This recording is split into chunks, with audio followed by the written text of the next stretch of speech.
kind of detail that fascinates, and your favorite watercolor artists are probably adding it to their paintings without you even noticing. I found out about how powerful this is with one of these happy incidents that are so notorious in watercolor painting. I was teaching my weekly class and we were practicing wet and wet with a galaxy painting.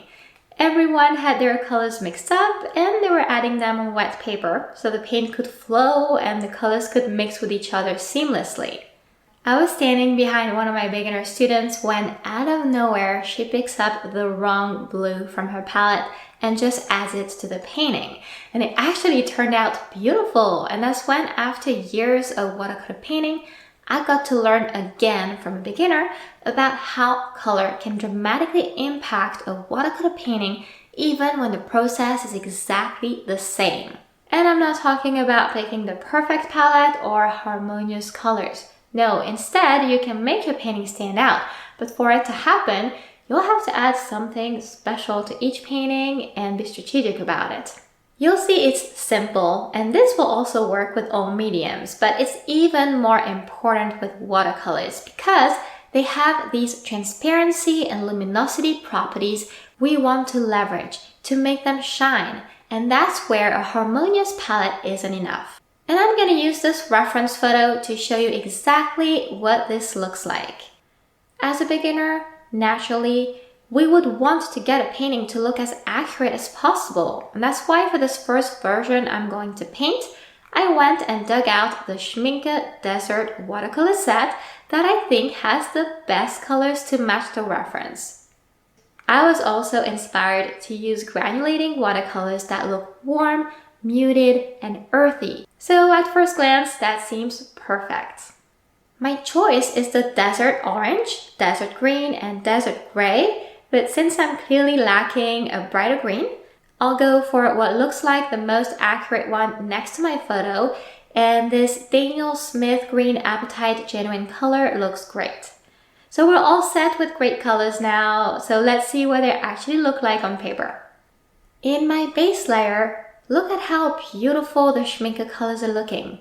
I also love how well the textured paper shows through underneath. My Desert Gray watercolor seems ideal to start shaping the background trees on wet because I want them to look blurry, and it's really like the reference photo so far. I take advantage of a second layer to add the trees that are located in the middle ground and the foreground. And notice I try and add a little bit of green into the trunks because we can see these mossy parts on the reference. A trick I love to use with forests is to wet the whole painting again and start adding foliage. It really helps tie in both the foliage and the trees together. And at the same time, it's a good way to add color vibrancy and depth to the painting. I keep adding more trees on dry and branches to finish the painting.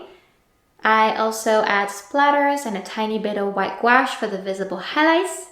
And if you can't see yet what my point is with color, that is only because I haven't shown you the simple tweak that we can make to keep this painting to look like the reference, but also to make it look a lot more alive and eye-catching than this already very beautiful and peaceful painting. And before we get started on this much improved version of the forest, I am excited to share that this video is sponsored by Skillshare. Skillshare is a supportive online learning community, and whether you're looking for ways to up-level in your career or explore a new skill, Skillshare has a class for you: social media, productivity, illustration, fine art, and more. And you hear me talk about Skillshare pretty frequently here because it's been such a huge part of my art journey since the start. I learned watercolor painting on Skillshare back in 2018, and it helped me grow my skills and confidence so much that I decided to become a teacher a couple of years later.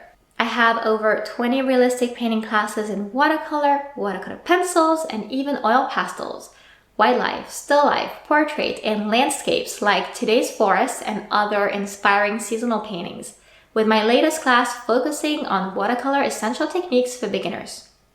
On Skillshare, after completing a class, members can choose to share their class projects directly with the teacher and the community, And for me, the best is that we're able to give each other feedback in a safe and encouraging way. It's really a great place for creatives wherever they're at in their journey. I never run out of classes to take, my favorite one recently being this Pinterest class by Omar Wynn.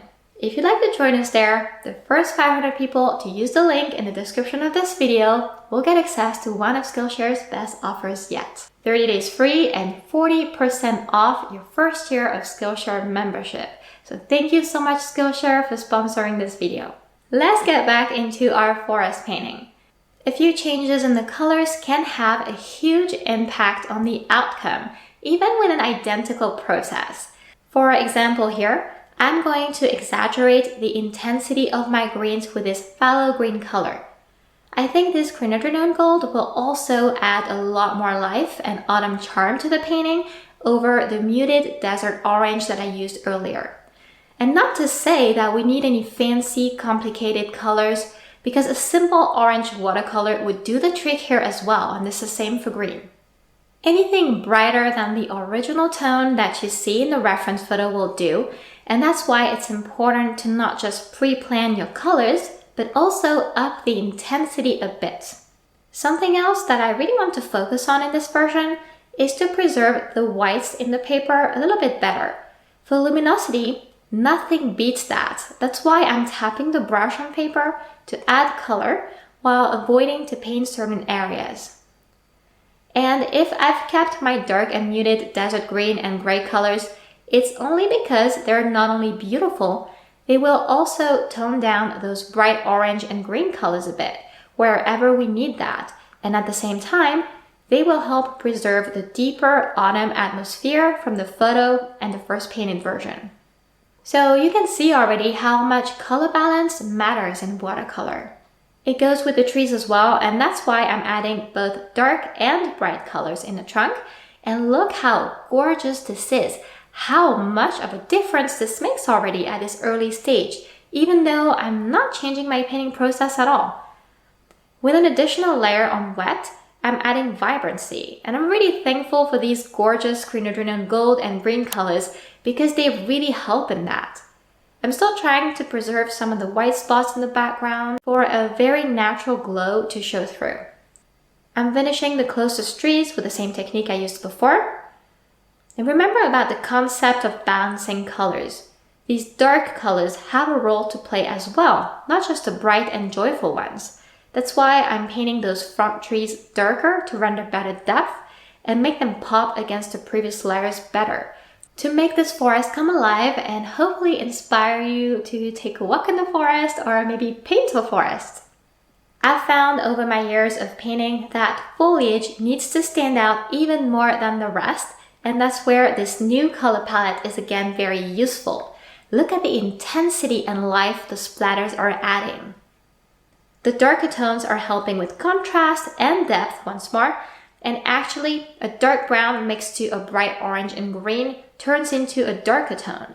That's another excellent reason to pick both bright and dark colors for a painting, because when you mix them up, you'll create mid-tones that will help link your chosen colors together with nice gradients and a more natural look overall.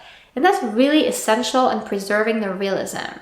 It gives you way more leverage to stick to the photo if that's what you enjoy, while making sure that the painting doesn't end up looking either unnaturally bright or just plain dull. And it's the same with highlights. In the previous version, I added just a little bit of white gouache, and while we might not want to overdo the gouache, at this point it can be a good idea to step back and decide where to add crisp white touches of paint. I like to add a little bit to the foliage while the paint is still wet, because here too, colors are going to mix right on paper and give us these new light pastel tones to play with now. Sometimes when the tree trunks are dark, it can be a bit boring, so I also add white gouache there. And with added water, I'm able to create a transparent layer that makes those forests look even more magical.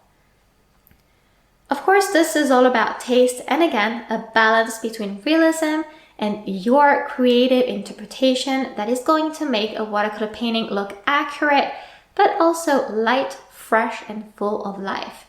And that's what I tried to do with this dark sky painting as well. The schminke sets are some of my favorite ones, so that's not to say that a painting will look dull and boring with them. In fact, if you want to see how I painted a huge version of the Hogwarts castle using just 3 schminke granulating paints while preserving vibrancy and luminosity all over the painting, you can watch this video right here. And first, remember to redeem your free Skillshare trial from the link in the description of my video to learn even more about my painting process and strategies. Thank you so much for watching, and see you next time!